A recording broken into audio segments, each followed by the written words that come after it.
High court द्वारा आदेश जारी करते हुए 5 शहरों में, बड़े शहरों में जहां पर कोविड के ज़्यादा प्रसार है, वहां पर लॉकडाउन की घोषणा कर दी गई, आदेश दे दिया गया। वहीं तुरंत ही सरकार द्वारा यह कहा गया कि हमने स्थिति नियंत्रण में रखा हुआ है। हालांकि स्थिति नियंत्रण से बाहर है, जो कि साफ दिख रहा है। फिर भी भाजपा सरकार मानने को तैयार नहीं है और अस्पतालों के बाहर मरीजों की लाइन लगी हुई है, लोगों को उपचार नहीं मिल रहा है। क्या कहेंगे इस पर? देखिए, न्यायपालिका सर्वोपरि है, लेकिन कार्यपालिका का भी कोई महत्व है। आम जनता से सीधे सीधे जो अगर कोई गलती होती है तो सीधे सीधे सरकार जो है बदनाम होती है। और सरकार ये चाहती है कि जनता जो है विद्रोह न करे और लॉकडाउन भी रहे और जनता का काम भी चलता रहे। अगर लॉकडाउन हो जाएगा, पिछली बार देखें कितनी परेशानी जनता को उठानी पड़ी है। लेकिन ये देखा जा रहा है, लेकिन कोर्ट ने कहा है वो सही कहा है, लेकिन सम्मान होना चाहिए। लेकिन पिछली बार से कोरोना का प्रभाव 2 गुना नहीं 3 गुना ज़्यादा है। जहां एक दिन में करीब 3 लाख मरीज निकल रहे हैं, वहीं भारत जैसे देश में 2000 से ऊपर प्रतिदिन मृत्यु हो रही है। तो आपको नहीं लगता है कि सरकार का जो काम है, कार्यप्रणाली है, वो काफ़ी धीमा है? हम बता दिए ना कि सरकार जनता बनाती है और बिगाड़ती है। तो जनता तो आपका कहना है कि आपका कहना सरकार का काम है। तो आपका कहना है कि कोरोना से मरने वाली जनता खुद ही मर रही है?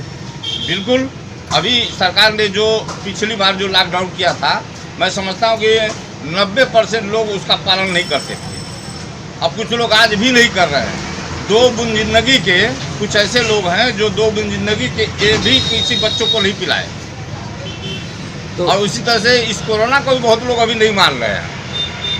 तो आपका कहना ये है कि कोरोना को जनता गंभीरता से नहीं ले रही है? गंभीरता से नहीं ले रही है। सरकार के जो आदेश हैं उसका पालन भी गंभीरतापूर्वक नहीं कर रहे थे।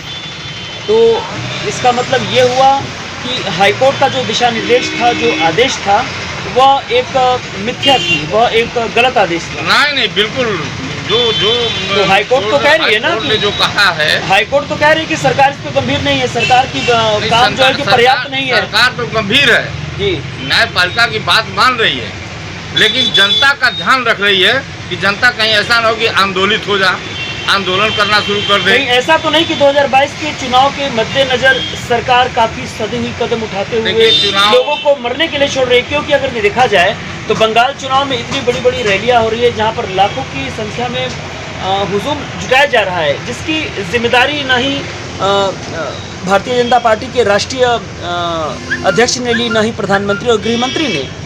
कोविड इतनी तेजी से फैलता जा रहा है। पश्चिम बंगाल भारत का 5वां सबसे बड़ा कोविड प्रसार वाला केंद्र हो गया है, उत्तर प्रदेश दूसरा है।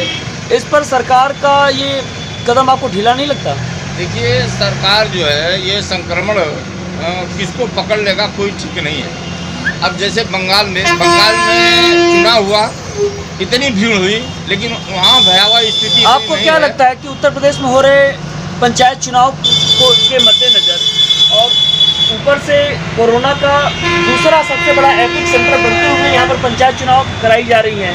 अभी विगत दिनों नामांकन के समय हजारों लोगों का जत्था था, कोविड के सारे प्रोटोकॉल टूट गए, और तो लगता नहीं है कि पंचायत चुनाव को कुछ समय के लिए टाल देना चाहिए? संविधान के तहत 5 साल बाद चुनाव होना ही होना है, और 5 साल के बाद जो चुनी हुई सरकार वो रह नहीं सकती है, इसलिए चुनाव कराना भी अनिवार्य है। तो और इस संक्रमण काल का ध्यान भी रखना अनिवार्य है। सरकार के पास एक विकल्प ये होता है कि आवश्यक परिस्थितियों में, महामारी हुई, राष्ट्रीय आपदा की स्थिति में सरकार की शासन व्यवस्था अध्यक्ष में निहित हो जाती है। तो आपको नहीं लगता है कि अभी थोड़ा कुछ समय के लिए टाल देना चाहिए? लोगों की जान माल, चुनाव कितना जरूरी है? नहीं, चुनाव संविधान के तहत तो जरूरी है।